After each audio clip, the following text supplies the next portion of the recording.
All right, let's dive into Hell Week by Erik Bertrand Larssen. It's a 7-day self-improvement plan. Pretty intense, kind of based on military training. So can you really unlock all this potential and make changes that stick in just 1 week? Well, Larson uses his experience in the Norwegian Special Forces to create this structure for pushing limits. It's interesting. Absolutely. He basically translates these military principles into steps for anyone, like career, relationships, personal stuff, those areas. He emphasizes we're capable of way more than we think, but we get stuck in our comfort zone. Fear holds us back. Like that car accident story he tells. What a great example. Right, even in a crisis, his training kicked in. He instinctively did the parachute landing position. Right, that's Saved fascinating. him in a potentially deadly situation. So we can handle curveballs if we're mentally and physically tough. Hmm. But Larson doesn't just talk about bracing for impact. He brings up God Fels, that gut feeling. It's about following that inner voice, the one that leads to a fulfilling life. Tuning into those instincts, those nudges. Have you ever felt that? Like, did you listen or ignore it? Exactly. He's challenging us to really examine that. Then there's the connection between mind and body. Larson says physical activity isn't just about being healthy. Oh, I totally get that. It builds mental strength, too. He talks about athletes using mental focus to perform better. Visualizing success, staying calm when things are intense. But this isn't only for top athletes, is it? Not at all. Think about how you feel after a workout, right? More energy, clearer thinking. It's true. You can handle those mental challenges better. It's like the mind and body working together. Have you noticed how exercise affects you mentally? Sharper focus, better problem solving. Even a simple walk can help so much mentally and emotionally. I love that. And then Larson digs into body language. Oh, that's interesting. He thinks it affects our mood and how people see us. He gives some practical examples, too. Like forcing a smile can actually lighten your mood. The brain connects smiling to positive feelings, so it shifts things inside. Wow. So we can really influence our state of being with these specific actions. And there's deep breathing to calm the nervous system, confident posture for projecting authority. It's like we're sending signals to the world about who we are, even without words. Are you aware of your body language? Think about that. Right, it's nonverbal communication. It's powerful stuff. Speaking of how others see us, Larson talks about feedback. Not the usual yearly review, but actively getting structured feedback. Like from people in both your personal and professional life. It's about getting their perspective, seeing how they experience us. Which can be eye-opening. Sometimes uncomfortable, but so important for growth. He suggests asking specific questions about things like how we handle meetings or conflicts. It can be a bit scary, but think about it. What are we missing by not getting that feedback? He tells a story about a client who thought she came across as strong and assertive, Oh, I've definitely been there. But people actually found her aggressive and intimidating.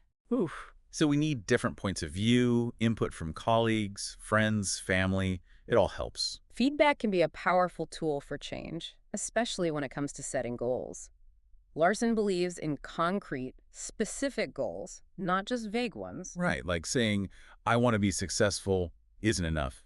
It has to be more concrete to spark action. He talks about this lawyer, successful by all the usual standards. But he wasn't happy. Until he rediscovered a passion from earlier in his career, environmental law. And that's when things changed. It's a great example of aligning your goals with what you truly care about. It turns work into something exciting, not just a burden. Think about your own ideal life. What would it look like? Really get specific. It's about turning those dreams into action. Exactly. And that leads us to visualization, another tool Larson talks about. Visualization, like in sports. Just like that. Athletes use it to mentally practice for success. Like they're visualizing the win. Reduces anxiety, builds confidence. So they perform better under pressure. He even worked with the Norwegian ski team to help with their pre-competition jitters. Really? Guided them through the race, step by step. From waking up to the starting line, feeling the emotions, imagining that victory. Amazing. So it's not just positive thinking. It's creating that mental blueprint. Absolutely. The brain can then use that to make it happen. Wow, that's incredible. Think about how you could apply this to your own life. That big presentation, a tough conversation, even getting through a hard day smoothly. It's a powerful tool. It's accessible to anyone. And then there are habits. Habits like our daily routines. Larson calls it habit hacking. We can change them to improve ourselves, but we need to be aware of them first. We do so much on autopilot. Do our habits actually help us? He gives the example of a hockey player with negative self-talk. That can be so detrimental. With practice and awareness, he changed that internal dialogue, made it more positive, and his performance improved. So it's about rewiring our brains. What are your most ingrained habits? Which ones help you and which ones hold you back? Are you on social media too much? Not sleeping enough? That negative self-talk? Recognizing these is the first step. It's about making choices that align with our desired outcome. Exactly. And then there's time management, a huge topic. Everyone's busy these days. Larssen uses the example of an executive with tons of pointless meetings. Always in meetings. He was so busy, but not getting the important things done. Larson's techniques helped him reclaim his schedule. So it's about being proactive, not reactive. Designing your day, right? Look at your calendar.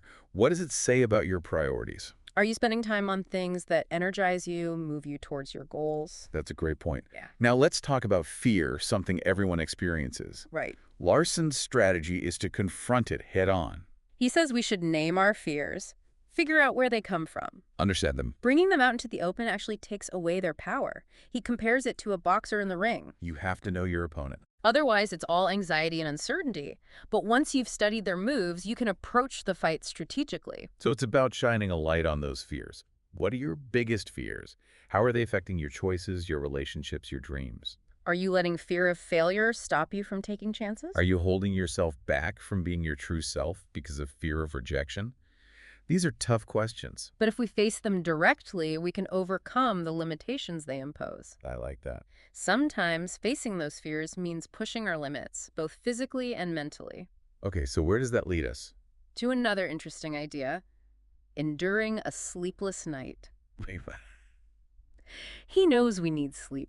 I mean, who doesn't? But he says stepping outside that comfort zone intentionally can reveal hidden strength and resilience. Huh. So we have more in us than we realize. He's not talking about just staying up and doing nothing. He emphasizes preparation, being strategic. Use that time for mentally stimulating activities, tough tasks, or personal reflection. He's had clients write letters to loved ones, reconnect with old friends, even have creative breakthroughs during the sleepless time. So it's about hacking our natural rhythms, finding opportunities for focus and creativity in unexpected ways. But of course, safety comes first. Right. Talk to a doctor first, especially if you have any health concerns. It's definitely not for everyone. But for those willing to try, it can be transformative. It shows us what we can endure. It reveals the adaptability of our minds and bodies. That's already powerful. And after that sleepless night, it's time for rest and recovery. Friday in Hell Week is dedicated to self-care, recharging, and reflecting on what you've overcome. Ah, so there's balance. Right. He challenges us to change how we think about rest. It's not laziness or indulgence. It's essential for a healthy and productive life. Exactly. He suggests practical ways to incorporate restorative practices like a hot bath, being in nature, meditation, or light exercise. Those all sound great. I love being in nature. It's so rejuvenating. He talks about finding activities that reduce stress, give us back energy, and help us reconnect with inner peace. It's about being present, whether it's work, time with loved ones, or quiet contemplation. Exactly. Mindfulness. Living in the moment. He tells a story about a client who found that work itself, specifically alternating between difficult and routine tasks, provided a form of rest. It's interesting, isn't it? By taking breaks from mentally demanding work, he came back refreshed and focused. A great example of finding balance, and of course there's meditation. Meditation, that can be tough for some people. Larssen provides a simple technique, focusing on the breath, relaxing the body, quieting the mind. He makes it relatable, accessible. It's about being aware of your thoughts and emotions without judgment, not about emptying your mind completely. He also cites research on the benefits: less stress and anxiety, improved focus, better cognitive function. For beginners, he suggests starting with short sessions. You can gradually increase the time as you get more comfortable. So it's about finding what works for you. Maybe guided visualizations, mindfulness exercises. Try different things. Explore and discover what brings you rest and rejuvenation.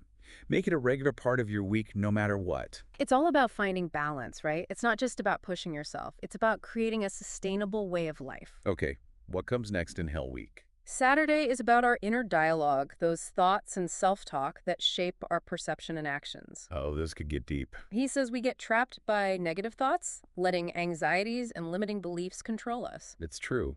We can be our own worst critic. He gives an example of a client dealing with performance anxiety before presentations. By becoming aware of her negative self-talk, she challenged those thoughts. How did you do that? She replaced them with positive affirmations. So it's about having control over our thoughts. Exactly. We're not just at the mercy of those thoughts. We can choose which ones to focus on. That's powerful. He encourages us to be mindful of the language we use internally. Are we always criticizing ourselves? Are we doubting ourselves, focusing on our flaws, dwelling on the past? Or are we celebrating our wins, acknowledging our strengths, looking ahead to a better future? It's about cultivating a more compassionate and encouraging inner voice. So what do? Positive affirmations, focusing on past successes, visualizing our goals. He suggests all of those. We need to recognize how our thoughts influence our emotions and behavior. It makes sense. If we're constantly negative, it leads to anxiety, stress, lack of motivation. But focusing on positive, empowering thoughts can lead to confidence, optimism, and renewed energy. It's the mind-body connection again. It's about time and effort, right? He emphasizes being patient with ourselves. Changing that inner dialogue doesn't happen overnight, but we can gradually rewire our brains with consistent practice. Okay, I can see how that makes sense. So it's about creating a more supportive internal environment. Exactly. Take some time to really listen to your inner dialogue. What are the common themes? Are you putting yourself down, fixating on your shortcomings, dwelling on mistakes? Or are you acknowledging your accomplishments, celebrating your wins, and looking forward to a brighter future? Those are the questions to ask, because the quality of our thoughts really does affect our lives. Wow, that's profound. By consciously choosing a more positive and empowering internal narrative, we can create a more fulfilling and meaningful life. So what happens on the last day of Hell Week? Sunday is all about perspective. Larssen encourages us to reflect on our experiences, connect with our values, and figure out what truly matters. That sounds like a good way to wrap things up. He uses this idea, memento mori, which is Latin for remember that you will die. Okay, that's a little intense. It's not about dwelling on death, but about realizing how precious life is. So we use that awareness to fuel our actions and guide our decisions. Exactly. He suggests things like writing your own eulogy or even thinking about your ideal funeral. It might sound weird, but it helps you clarify your values and priorities. Okay, I can see how that would work. It helps you move beyond the everyday stuff and find a deeper sense of purpose. He also talks about identifying our role models and our rivals. The people who inspire us and those we're striving to surpass, it's about understanding why they inspire us and what qualities they have that we want to develop. It's like creating a mental roadmap for growth. Exactly. So we can learn from people throughout history, across industries, even our competition. Everyone has something to teach us, no matter their background or expertise. It's about expanding our horizons and seeing the learning opportunities all around us. It's a great reminder that growth is an ongoing process. We never stop evolving. That's a really good point. So after Hell Week, how do we keep the momentum going? How do we integrate what we've learned into our lives? Larssen emphasizes having a support system. People to help us along the way, People who support our growth and keep us accountable. like a mentor, a coach, a good friend, or even a group of like-minded people who are also focused on personal development. Exactly. They can be crucial, especially when we feel discouraged. It's a reminder that we're not alone. Right. He also suggests revisiting our goals, remembering why they're important to us, and visualizing ourselves achieving them. So we stay focused and motivated. Exactly. He also recommends celebrating our victories, big and small. It's easy to get caught up in the pursuit of goals and forget to acknowledge our progress. So it's about appreciating how far we've come. It fuels our motivation, solidifies our commitment. He talks about moving from a scarcity mindset to an abundance mindset, appreciating what we have and recognizing the resources and opportunities available to us. It's a powerful shift in perspective. And then there's integrating those Hell Week techniques into our daily lives, Visualization, meditation, habit hacking, time management. making them a regular part of our routine. Exactly. It's about creating a lifestyle of growth and self-improvement. But it's not about being perfect. He stresses that. It's about the process, the journey, It's about learning from our mistakes. and celebrating the progress we make. It's about proving to ourselves that we're capable of so much more than we think. I love that. Even if we stumble or fall short, the experience itself is valuable. Absolutely. It shows us what we're good at and where we need to improve. We learn about our strengths, our weaknesses, our resilience. And we deepen our understanding of ourselves and our potential. One of the most inspiring things about Larssen's approach is his belief in our ability to transform our lives. We're not just stuck with what we've been given, He reminds us that we have the power to choose our thoughts, beliefs, and actions. so we can shape our own future. It's empowering, especially in a world that often feels unpredictable. Absolutely. He's saying we're not just passengers in life, we're the drivers. Exactly. We choose our destination. Even if we don't do the whole Hell Week thing, Larssen's principles can still help us. Start with one area of your life where you want change. Your career, your health, relationships, personal growth, anything. Set a clear goal. Be specific. Break it down into smaller steps. Make a plan. It's about taking action. It's about moving from thinking to doing. He stresses consistency, perseverance. Real change doesn't happen overnight. It's about sustained effort over time.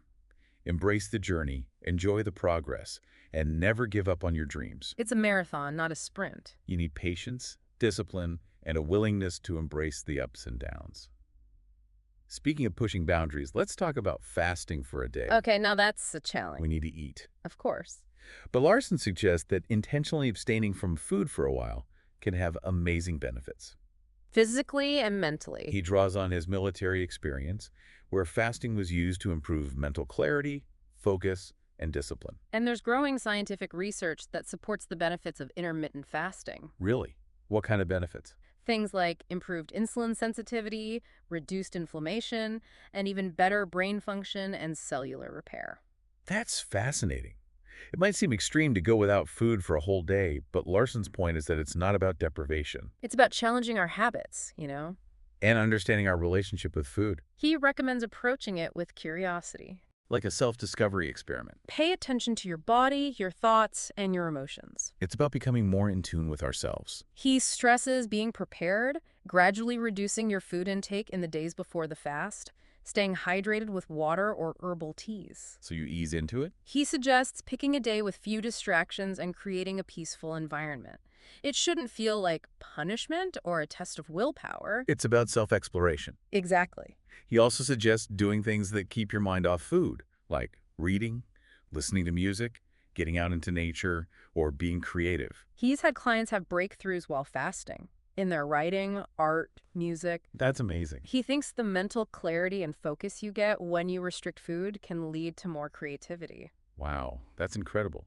So, by disrupting our eating habits, we're essentially hacking our metabolism. Giving our bodies a chance to heal and renew. It's like hitting the reset button. And a lot of people say they experience more energy and mental clarity during a fast. It's like our brains have more energy to focus on other things when they're not busy digesting food. So it frees up mental bandwidth. Exactly. But of course, fasting isn't for everyone. Talk to your doctor first, especially if you have any health conditions or are taking medications. Right. And always listen to your body. Stop if anything feels wrong. It's not about pushing yourself to the limit and risking your health. It's about creating a controlled, intentional experience that promotes self-awareness, discipline, and well-being. Think about the potential benefits and decide if it's something you'd want to try. If you're interested, do your research, talk to your doctor, and approach it with curiosity and an open mind. By stepping outside our comfort zones, we can discover amazing strength and resilience within ourselves. We may even surprise ourselves with what we're capable of. That's a great point. And what about staying motivated when things get tough? How do we keep going when we face setbacks or obstacles? Larssen has some strategies for that. He says we need to change how we view failure. Failure is a part of life, isn't it? Exactly. But instead of seeing setbacks as weaknesses, he says we should view them as opportunities to learn. They're valuable feedback. We can use them to refine our approach and adjust our strategy. He encourages us to ask, what can I learn from this? What could I do differently next time? How can I use this to become stronger? So it's about having a growth mindset, not being so hard on ourselves. Exactly. We should embrace challenges, not see them as roadblocks. He also talks about building a support system, having people around us who believe in us, encourage us, and keep us on track. It could be a mentor, a coach, a close friend, or a group of people who are also dedicated to personal growth. That's a good point. Sometimes we just need a little boost. It's a reminder that we're not alone in our struggles. He also suggests revisiting our goals regularly, remembering why they're important, and visualizing ourselves achieving them. Keeping the end goal in sight. Exactly. He also recommends breaking down those big goals into smaller, more manageable steps, That way, we can create a sense of progress and accomplishment along the way. so we don't feel overwhelmed. He even suggests rewarding ourselves for our efforts and celebrating our accomplishments. It makes the journey more enjoyable. He also reminds us to be patient. It takes time. Change doesn't happen overnight. It's about effort, consistency, and celebrating the journey. Exactly. As we continue exploring Larssen's Hell Week, let's focus on a unique challenge: maintaining absolute silence for an extended period. Silence. In today's world, that's tough. He acknowledges how much noise and distraction we face He says intentionally creating silence can have a powerful effect. on our mental clarity, creativity, even our inner peace, It's not a punishment. Think of it as an opportunity. for introspection, reflection, and a deeper connection with ourselves, He encourages us to experiment with different forms of silence. like being in nature, meditating, practicing yoga, even just disconnecting from technology and social media for a while. Find what works for you. Create your own practice. It's about recharging, reconnecting, and gaining a fresh perspective. He recommends setting aside time each day, even if it's just a few minutes. Gradually increase the duration. Turn it into a regular habit. A ritual of stillness. It's about training our minds to embrace silence. It's not emptiness. It's a space to connect with your inner wisdom and creativity. I love that. He tells a story about a client who was struggling with writer's block, She started incorporating daily silence into her routine. and her creativity came back. She could write more easily and with more clarity. That's amazing. She realized that the silence gave her the mental space to tap into inspiration that was blocked by the constant noise and distractions of everyday life. It's like our minds are constantly working, processing information, filtering through all the noise. Silence gives our minds a break. Time to rest, recharge, and tap into something deeper, I understand that being completely silent for a long time can be daunting. especially if you're used to constant stimulation. But it's not about being perfect. It's about the process, right? It's about noticing your resistance and gently bringing your focus back to the present moment. It's about becoming more aware of our thoughts, our emotions, and that constant mental chatter. As you become more comfortable with silence, you may discover that it's not as scary or empty as you imagined. It can be a place of peace, tranquility, and deeper connection with yourself and the world. It's about accessing your intuition, creativity, and a sense of inner peace. I encourage you to try adding periods of silence into your day. Start small, slowly increase the time, and see what happens. Pay attention to how it affects your mental clarity, your creativity, and your overall well-being. By embracing silence, we're not just quieting the world around us, we're quieting the noise within ourselves. And that allows us to hear our own wisdom and intuition. It creates a space where we can truly hear our own thoughts and insights. It's powerful stuff. So now that we've explored the value of silence, let's move on to another challenging aspect of Larssen's Hell Week: reflecting on our experiences and consolidating the wisdom gained. He emphasizes that Hell Week isn't simply a 7-day test, but rather a catalyst for ongoing growth and transformation. It's about taking those lessons, the tools, and the mindsets and weaving them into our everyday lives. Exactly. He recommends setting aside time for reflection, an hour, a day, even a weekend retreat. Creating that space to disconnect, step back from the busyness, and look inward. He encourages us to review our journals, revisit our goals, and identify areas where we made significant progress and areas where we're still struggling. It's about recognizing how far we've come, celebrating our victories, and being honest about where we need to keep working. He also encourages us to reflect on those challenges, the setbacks, the things we've learned along the way. Those experiences are valuable too, right? They give us feedback, help us grow. It's about developing a deeper understanding of our strengths, weaknesses, and resilience. He suggests asking ourselves some thought-provoking questions. Like, what were the most valuable lessons you learned during Hell Week? How can you apply those lessons to your daily life? What's standing in the way of achieving your goals? What support systems do you need to put in place? It's not enough to just think about it, right? We need to create a plan. Exactly. He emphasizes setting realistic goals, breaking those goals down into smaller steps, and establishing a timeline. We need to create a sense of progress and accomplishment so we don't feel overwhelmed. He also reminds us to be patient. Change takes time. It takes effort and consistency. We need to embrace the process, celebrate our milestones, And remember that setbacks are part of any journey of growth and transformation. He also talks about the importance of having a support system, people who believe in us and hold us accountable. A mentor, a coach, a close friend, or even a group of people who are on a similar path of personal development. It's about having those people to cheer us on and help us stay on track. He also suggests rewarding ourselves for our efforts, celebrating achievements, and acknowledging our progress. It's about creating a positive feedback loop, making the journey more enjoyable. So, take some time this week for your own deep dive.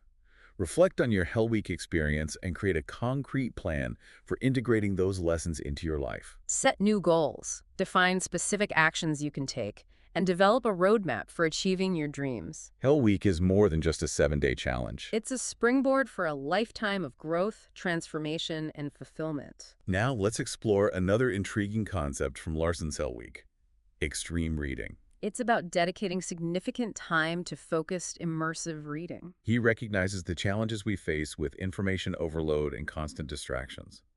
Our attention spans are shrinking. But he argues that deep reading has profound benefits. So our cognitive function, our creativity, our knowledge base, even our overall well-being. He suggests choosing a book or several books that align with your interests, aspirations, or areas where you want to learn more. A biography, a self-help book, a captivating novel, or even a technical manual for a new skill. The key is to approach it with intention, with focus, with a genuine desire to absorb what you're reading. It's about creating that space for deep learning, engaging with the material, letting it challenge your assumptions, broaden your perspectives, and spark new ideas. He recommends setting aside specific time for this extreme reading each day, an hour, 2 hours, or more, depending on your schedule and concentration. It's about making it a ritual, a designated period for diving into the written word, free from distractions. He also recommends creating an environment conducive to reading. A quiet corner at home, a cozy cafe, a peaceful spot in nature. It's about minimizing those distractions and creating a sense of calm and focus. He also suggests taking notes, highlighting key passages, and using active reading techniques like summarizing chapters or discussing the material with others. It's about taking the information in and making it your own, letting it resonate, ignite those new ideas, and shape how you see the world. Many people who've tried extreme reading report a feeling of mental expansion and intellectual growth. It's like stretching the limits of your knowledge and deepening your understanding of yourself and the world. It's an adventure for the mind, Exploring uncharted territories. encountering new perspectives. Uncovering hidden wisdom. It might seem daunting to dedicate so much time to reading in our busy world, but Larssen argues that it's precisely because of these challenges that cultivating the habit of deep reading is so important. It's about reclaiming our attention spans, strengthening our minds, and rediscovering the joy of learning. So try adding extreme reading to your routine, even if it's just for a few minutes each day. Choose a book that sparks your interest. Find a comfortable spot and dive in with focus and intention. You might be surprised by how much you gain from the experience. Now, as we approach the end of Larssen's Hell Week, he emphasizes the importance of taking action, of putting those lessons and insights into practice. It's not just about learning new things, it's about using those things to create positive change in our lives and in the world around us. He suggests choosing one area where you want to make a difference. It could be your career, your relationships, your health, your community, or a cause you believe in. It's about aligning your goals with your values, your passions, your talents. And then creating a plan to make it happen. Breaking down that goal into smaller steps, setting a timeline, and identifying the resources and support you'll need. It's about going from thinking to doing, from dreaming to creating.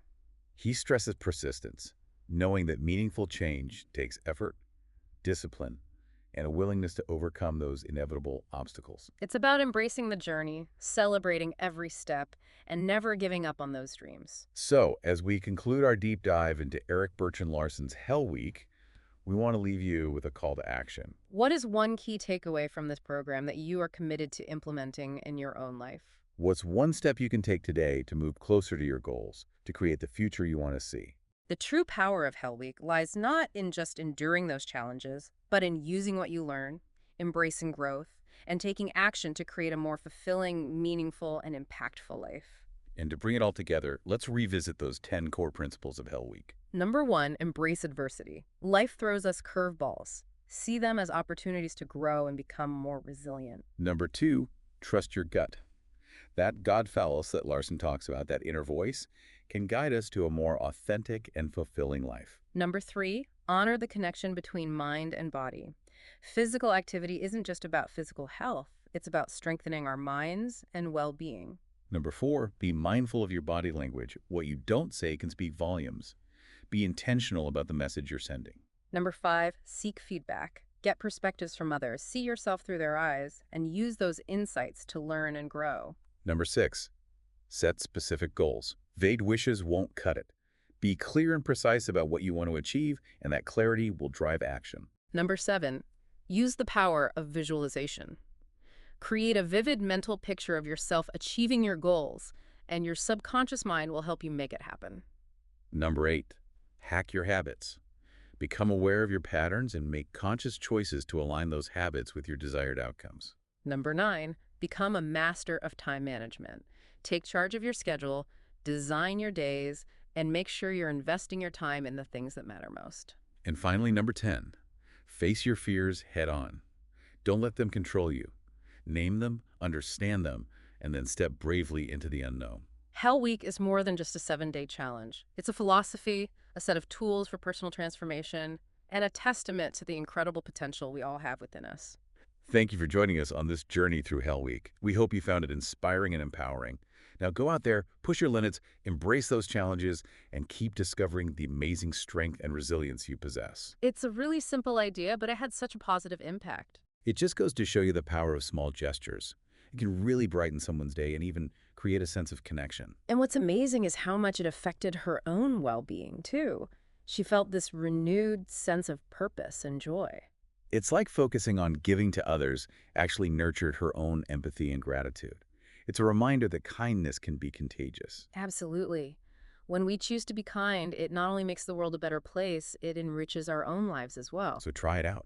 Incorporate some random acts of kindness into your week. Look for those opportunities. Be creative. Be spontaneous. And don't be afraid to step outside your comfort zone. Notice how it makes you feel. Notice the ripple effects it creates. It's a powerful thing. It really is. Now let's shift gears a bit and talk about another profound aspect of Hell Week, the cultivation of gratitude. Larssen recognizes that we live in a culture that often emphasizes achievement, acquisition, and always wanting more. It's easy to get caught up in that, isn't it? Always striving for the next thing. Exactly. But he argues that true fulfillment comes from appreciating what we already have. Cultivating gratitude for the simple things. He suggests incorporating practices into our daily lives that help us nurture that gratitude. Like keeping a gratitude journal. Exactly, or expressing appreciation to our loved ones, or even just taking a moment to appreciate the beauty and abundance around us. It's about shifting our focus. From what we lack to what we have. From focusing on our problems to appreciating our blessings. It's about developing a mindset of abundance, recognizing that even when things are tough, there's always something to be grateful for. He tells a story about a client who was going through a really difficult time. Financial strain, health issues, relationship problems. He was overwhelmed, stressed, unhappy. So as part of his Hell Week, Larssen challenged him to keep a gratitude journal. Every day, he had to list 3 things he was grateful for, no matter how small they seemed. At first, he struggled, He felt like his life was falling apart, like there was nothing to be grateful for. but he kept at it. And slowly, he started noticing those small joys. The warmth of the sun, His kid laughing. the taste of his coffee. As he shifted his focus, his perspective started to change. He began to feel more optimistic, more hopeful. More appreciative of the good things in his life. It showed him that gratitude isn't about ignoring our problems. It's about choosing to focus on the good, even in the midst of those challenges. It's about remembering that even when things are dark, there's always light. So I encourage you to explore the power of gratitude. Find ways to weave it into your life. Because when we choose to focus on gratitude, we're not just changing our perspective, we're changing our reality. We create a more positive and fulfilling experience. Now let's talk about another interesting element of Larssen's Hell Week. Cold exposure. Cold exposure, like taking cold showers, that doesn't sound very appealing. I know, right? It's natural to want to avoid discomfort. But Larssen believes that intentionally exposing ourselves to cold temperatures can have significant benefits. Benefits? How so? He draws on his military experience, where cold exposure was used as a training technique to build resilience and discipline. It makes sense pushing past those limits. There's also a growing body of scientific research that supports the benefits of cold exposure. Things like improved circulation, reduced inflammation, increased metabolism, Really? can even improve your mood. He emphasizes that it's about gradually building tolerance. Starting slowly. He suggests something as simple as finishing your shower with a burst of cold water for 30 seconds and gradually increasing it over time. You could also try things like swimming in cold water or going for a walk outside in the winter. It's about finding those activities that challenge you, but also listening to your body. Don't push yourself too hard. It's not about making yourself miserable. It's about expanding your comfort zone. One of the most commonly reported benefits after cold exposure is a feeling of exhilaration and mental clarity. It's like a jolt of energy, waking up your senses, sharpening your focus. Some people even describe it as a form of meditation. A way to clear your mind and be more present. And beyond the physical and mental benefits, Larssen believes that cold exposure can also help build mental toughness. It's about proving to yourself that you can overcome discomfort. It's about controlling your reactions to challenging situations. It's a great metaphor for life, isn't it? Yeah, We all face challenges, but we have the strength to face them head on. exactly. So think about incorporating some cold exposure into your routine. Maybe start with those cold showers. See how it makes you feel. You might be surprised by how resilient you are.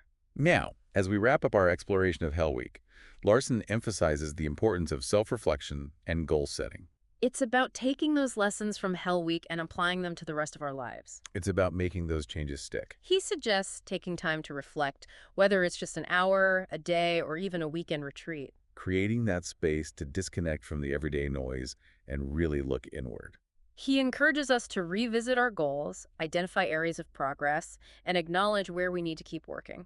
It's about recognizing what we've accomplished, celebrating those victories, and understanding where we need to focus our energy. He also talks about setting realistic goals, breaking those goals down into smaller steps, creating a timeline. Creating a roadmap. Exactly. It helps us stay on track, stay motivated, and avoid feeling overwhelmed. He also stresses patience. Change takes time, remember. It requires effort and consistency.